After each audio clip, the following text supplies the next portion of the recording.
Assalamualaikum warahmatullahi wabarakatuh. Perkenalkan, nama saya Zafran Raka Harja Susanto, dan hari ini saya akan mempresentasikan UAS Bahasa Indonesia yang tugasnya adalah membuat video informasi hasil dari analisis PPT dan makalahnya, atau lebih tepatnya foto-fotonya. Baik, kita lanjut. Pertama-tama adalah PPT yang dibuat oleh saya sendiri, Zafran Raka, dan juga Vito. Oke, ayo kita lanjut. Seperti yang dilihat, ada lanskap monolingual bahasa Indonesia, bahasa daerah, dan bahasa Inggris, disertai dengan bilingual dan multilingual. Lanjut. Di Jalan Patimura ada lanskap monolingual bahasa Indonesia. Jumlah totalnya ada 8. Pertama ada toko Kaisar dan Erafon Kontarape, dan juga toko pakaian PD Suci Mulia dan Ratu Tatarias Pengantin. Selanjutnya, di sini ada di Jalan Patimura ada Anissa, warung makanan, dan juga toko furnitur dan interior, Tako Mitra Abadi. Dan di bawahnya ada toko Mitra Kapas Pontianak, toko bangunan, dan juga di sini rumah makan Nasi Tim Ayam Penyet. Oke, selanjutnya di sini ada lanskap monolingual bahasa daerah. Jumlah totalnya ada 1 di Jalan Walter Mengesidi, kedai kopi Xiao Tung. Baik, selanjutnya saat ini adalah monolingual bahasa Inggris. Jumlah totalnya ada 2, seperti yang bisa dilihat. Di Jalan Patimura ada Burger Taco Beef Ziff, dan di Jalan Walter Mengesidi ada Cafe EST Zozo. Selanjutnya, lanskap bilingual totalnya ada 2. Di Jalan Walter Mengesidi ada bengkel motor, motorcycle parts, dan Fresh Egg Pontianak, toko telur. Setelah itu ada multilingual di Jalan Walter Mengesidi, Yongma, toko peralatan elektronik rumah tangga. Dari foto-foto tersebut dapat disimpulkan bahwa dalam keseluruhan perspektif hukum Indonesia tentang bangunan dan tata letaknya bertujuan untuk memastikan keselamatan, kesehatan, serta menjaga ketertiban dan keamanan masyarakat. Yang mana setelah diingat itu ada di UU nomor 28 tahun 2002 yang mengatur tentang perencanaan, pelaksanaan, dan pengelolaan bangunan gedung untuk memastikan keselamatan, kesehatan, dan kenyamanan pengguna bangunan. Baik, selanjutnya adalah makalah, dan judulnya adalah Identifikasi Bahasa pada Media Tulisan di Jalan Patimura dan Walter Mengesidi, yang mana dibuat oleh saya sendiri, Zafran Raka Harja Susanto, dan juga Vito Fikri Firmansyah. Baik, sini ada kata pengantar, saya akan bacakan sedikit. Puji syukur diucapkan kehadiran Allah SWT atas segala rahmatnya, sehingga makalah ini dapat tersusun. Tidak lupa kami mengucapkan terima kasih kepada Bapak Dedi Ari Asfar, selaku dosen pengampu mata kuliah Bahasa Indonesia, yang telah memberi tugas ini, sehingga dapat menambah pengetahuan dan wawasan sesuai dengan bidang studi yang kami tekuni.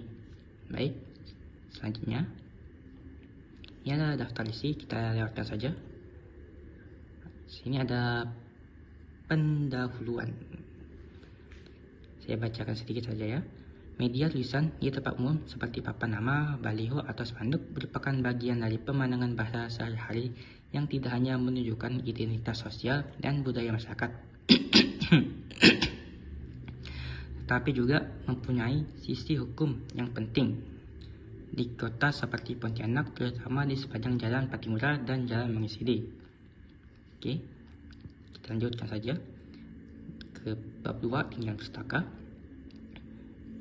Identifikasi bahasa adalah proses mengenali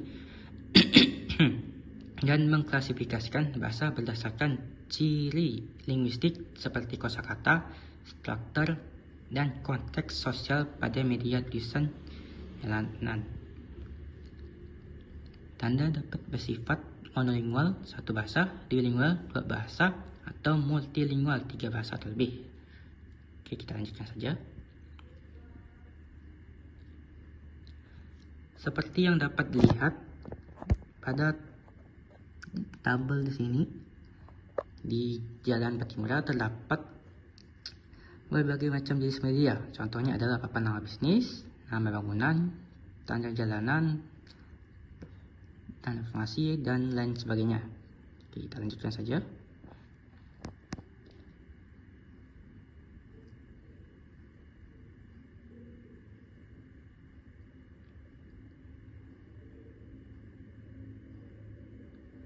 Ini monolingual bahasa Indonesia di Jalan Patimura. Contohnya ada papan nama bisnis 1, tanda iklan 1, nama bangunan 8, tanda jalanan 1. Oke, kita lihat jumlahnya. Contohnya ada ini, pada Jalan Patimura terdapat bangunan Kaisar. Gambar tersebut termasuk dalam monolingual bahasa Indonesia karena tidak ada campuran bahasa asing maupun daerah. Selanjutnya, di papan nama bisnis terdapat nasi tim ayam penyet. Gambar tersebut juga termasuk dalam monolingual bahasa Indonesia karena tidak ada campuran bahasa Inggris maupun daerah. Selanjutnya, tanda jalanan. Pada Jalan Patimura terdapat tanda jalanan. Gambar tersebut termasuk dalam monolingual bahasa Indonesia karena tidak ada campuran bahasa asing atau daerah. Penggunaan bahasa ini menunjukkan arah jalan tertentu yang bisa dipahami oleh masyarakat. Oke, selanjutnya ada tanda iklan. Pada Jalan Patimura terdapat sebuah tanda iklan handphone. Gambar tersebut termasuk monolingual bahasa Indonesia karena tidak ada campuran bahasa asing ataupun daerah. Baik, kita lanjutkan saja ke monolingual bahasa daerah. Masih sama ya. Nama bangunannya adalah pada Jalan Patimura terdapat sebuah bangunan seperti kedai kopi Cotong, yang mana termasuk juga monolingual bahasa daerah karena tidak terdapat campuran bahasa Indonesia maupun Inggris. Selanjutnya, monolingual bahasa Inggris Patimura. Ada satu ya. Saya lihat di sini. Pada Jalan Patimura terdapat papan nama Zip Burger Tacos Smoke Beef. Gambar tersebut termasuk monolingual bahasa Inggris karena tidak terdapat campuran bahasa daerah maupun Indonesia. Selanjutnya ada duolingual di Jalan Patimura. Contohnya ada Motorcycle Force Gold Performance Series, suku radang sepeda motor kepercayaan Anda. Gambar tersebut termasuk duolingual karena terdapat campuran kedua bahasa, yaitu bahasa Indonesia dan bahasa Inggris. Selanjutnya, multilingual sepertinya tidak ada di Jalan Patimura. Kita lanjutkan saja. Sekarang monolingual bahasa Indonesia di Jalan Walter Mengcidi ada dua, yaitu ini Toko Mitra Kapuas Pontianak, yang mana gambar tersebut termasuk monolingual bahasa Indonesia karena tidak ada campuran bahasa Inggris atau daerah. Selanjutnya ada bangunan bernama Ratu Tataris Pengantin. Gambar tersebut termasuk monolingual bahasa Indonesia karena tidak ada campuran bahasa Inggris atau daerah juga. Selanjutnya ada monolingual bahasa daerah di Jalan Walter Mengcidi, yang bisa dilihat tidak ada ya. Baik, kita lanjutkan saja. Di Jalan monolingual bahasa Inggris di Jalan Walter Mengcidi, masih jalan yang sama. Pada Jalan Walter Mengcidi terdapat papan nama Cafe EST Zozo, yang mana termasuk ke dalam monolingual bahasa Inggris karena tidak terdapat campuran bahasa Indonesia maupun daerah seperti yang dilihat. Oke, kita lanjutkan saja. Di Jalan Duolingual, ini maksudnya di bilingual di Jalan Walter Mengcidi masih sama.